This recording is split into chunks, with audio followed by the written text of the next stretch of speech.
নমস্কার বন্ধুরা, আমি অরিন্দম চলে আসলাম আজকে এই মুহূর্তে বিরাট বড় একটা ডিএ আপডেট নিয়ে। শুধু ডিএ নয়, দুর্নীতি ও বেকারত্বের বিরুদ্ধেও লড়াই, কর্মচারীদের একজোট হতে ভাস্কর ঘোষ বলেছেন।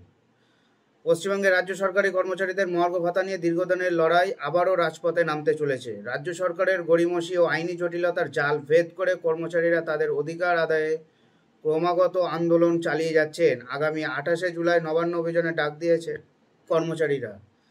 সম্প্রতি সংগ্রামী যৌথ মঞ্চের আহ্বায়ক ভাস্কর ঘোষের একটি সাক্ষাৎকারে এই আন্দোলনের বর্তমান পরিস্থিতি এবং ভবিষ্যৎ পরিকল্পনা সম্পর্কে বিস্তারিত তথ্য উঠে এসেছে, যা রাজ্যের লক্ষ লক্ষ সরকারি কর্মচারীদের জন্য অত্যন্ত গুরুত্বপূর্ণ।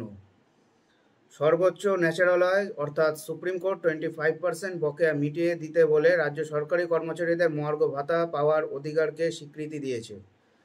ভাস্কর ঘোষের মতে, এই রায়ের পর রাজ্য সরকারের আর ডিএ আটকে রাখার কোনো সুযোগ নেই। কর্মচারীদের ভয় দেখিয়ে বা চাপ সৃষ্টি করে এই আন্দোলনকে দমন করার চেষ্টা করা হলেও কর্মচারীরা তাদের দাবিতে অবিচল। এই লড়াই শুধুমাত্র কিছু টাকার জন্য নয়, বরং এটি কর্মচারীদের সাংবিধানিক অধিকার রক্ষার লড়াই। ভাস্কর ঘোষ অভিযোগ করেছেন যে রাজ্য সরকার শুধুমাত্র কর্মচারীদের সাথেই নয়, রাজ্যের সমস্ত নাগরিকের সাথে প্রতারণা করছে। এদিকে সরকার আর্থিক সংকটের কথা বলছে, অন্যদিকে মুখ্যমন্ত্রীর বক্তব্য অনুযায়ী রাজ্যের আর্থিক অবস্থা যথেষ্ট শক্তিশালী।